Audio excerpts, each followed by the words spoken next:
Let me start just reminding that the need for a new approach to merger control doesn't necessarily start with the challenges raised by the digital markets, but I mean it started even before because of the increasingly high rate of concentration in the economy.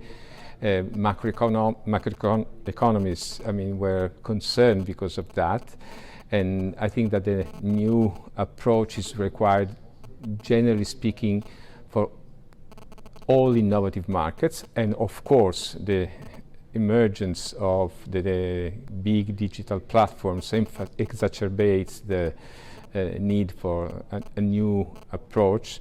A new approach doesn't necessarily mean a new theory of arms or new tools.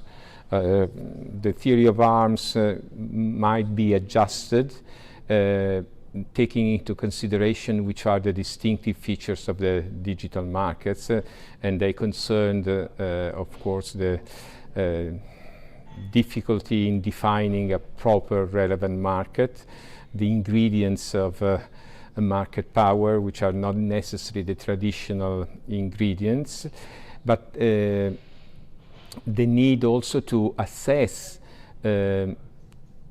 mergers that might involve companies below the thresholds which are traditionally required for mandatory notifications. This is the reason why in some national legislation there are new powers. In Italy there are new powers to recall mergers under below the thresholds.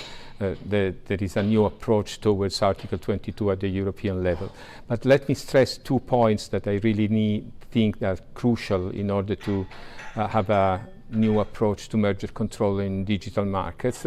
So the key role played by potential competition, and this is so because of the important role played by data, because of data, which are a sort of glue between different segments, among different segments of the multi-sided markets where platforms operate, could make an horizontal merger what at a first glance might appear as a vertical or a conglomerate merger.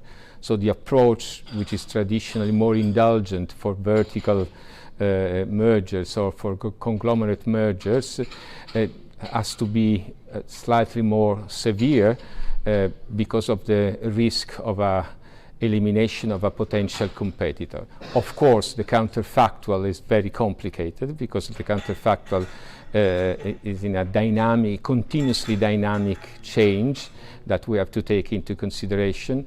This requires also possibly a longer time horizon, but all these new challenges have to be balanced with the need for legal certainty, which of course comes from the business community. I am particularly sensitive to such a need, but nevertheless, if we need a more dynamic approach, we have to take into consideration also the risk of, let's say, a more uncertain assessment.